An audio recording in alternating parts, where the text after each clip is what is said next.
নাফিসা টেকনোলজিতে জানাই স্বাগতম। বেশ কয়েকদিন আমার নাফিসা টেকনোলজি চ্যানেলে আমি কিন্তু বড় ভিডিও দিতে পারিনি। তার মূল কারণ হচ্ছে আমার new fashion Habib shoes and garments যে জুতো কাপড়ের ব্যবসা প্রতিষ্ঠানটি রয়েছে সেখানে একটু ব্যস্ততার কারণে আজকের যে ভিডিওটি দেখাচ্ছি বা ভিডিও করছি এটার মূল কারণ হচ্ছে এই ছাগলটির দেখো অ্যাসিডিটি হয়ে গেছে, পেট ফেপেছে। আমি কিন্তু কি করলাম, একটা বাঁশের কাঠ নিয়ে বাঁশ নিয়ে সরু কঞ্চি টাইপের এটাকে তার গালের মধ্যে দিয়ে ভালো করে বেঁধে রেখেছি। তার কারণটা কি, এটা হচ্ছে একটা কৃত্রিম উপায়। হঠাৎ করে যদি অ্যাসিডিটি হয়ে যায় তাহলে এটা কিন্তু মাথায় রাখবে। কেন এটা করার দরকার, এইটা করলে ওর শরীর থেকে লালা বেরোতে থাকবে।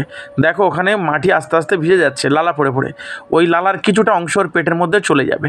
আর পেটের মধ্যে চলে গেলে মানুষের লালায় কিন্তু প্রচুর পরিমাণ হজম হয়। সেম ছাগলের লালাতেও তার প্রচুর পরিমাণ হজম হবে। এটা হচ্ছে একটা কৃত্রিম উপায়। হট করে যদি কোনো অসুবিধা হয়ে পড়ে, খুব ভালো করে দেখো, হট করে যদি কোনো অসুবিধা হয়ে পড়ে তার জন্য এটা একটা স্বাভাবিক পদ্ধতি একটা কাঠ দিয়ে আমি মুখে বেঁধে দিলাম, যেটা তার জন্য একটা স্বাভাবিক পদ্ধতিতে সুবিধা। এরপরে এই দেখো লালাগুলো কেমন পড়েছে, দেখো ওই লালাগুলো যে পড়েছে ওই লালাগুলোর পেটের মধ্যে যাচ্ছে।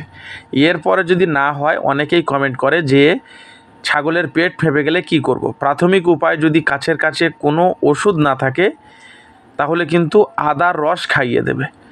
যদি তাতে না হয় আরও একটা পদ্ধতি আমি দেখাচ্ছি, দেখো সেটা হলো ছাগলটাকে 2 থেকে 3 মিনিট এভাবে চিৎ করিয়ে শুয়ে রাখবে, তাহলে দেখবে ছাগলের কিন্তু অ্যাসিডিটি কমে যাবে।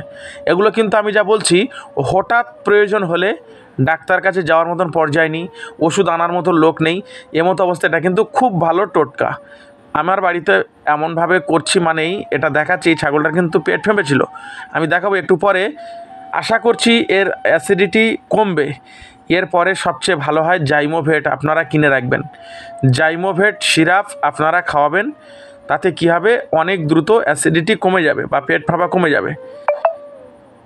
হ্যাঁ, আরও একটা রাস্তা আছে ঘরোয়া টোটকা, সেটা হচ্ছে তেঁতুল জল করে একটু বেশি পরিমাণ খাইয়ে দিতে পারো। দেখো বন্ধুরা, ছাগলটি কিন্তু পেশাব করছে, খুব ভালো করে দেখো, হয়তো কষ্ট হচ্ছে, ওর ভালোভাবে পেশাব করতে পারছে না, এবং পেশাবের পাশাপাশিও কিন্তু পায়খানাও করছে। তার মানে বুঝতে হবে ওর অ্যাসিডিটি কমে গেছে। এই যে কয়েকটা বিষয় বললাম, অ্যাসিডিটি হলে সাথে সাথে গালের মধ্যে একটা কাঠ দিয়ে বেঁধে দাও, একটু সময় চিৎ করিয়ে রাখো, জাইমোভেট সিরাপ রাখো, না হলে হাতের কাছে বাড়িতে আদা থাকবে, আদার রস খাওয়াবে। এরপরও স্ক্রিনে দেওয়া নম্বরে যোগাযোগ করবে, অসুবিধা হলে চেষ্টা করব সফলতা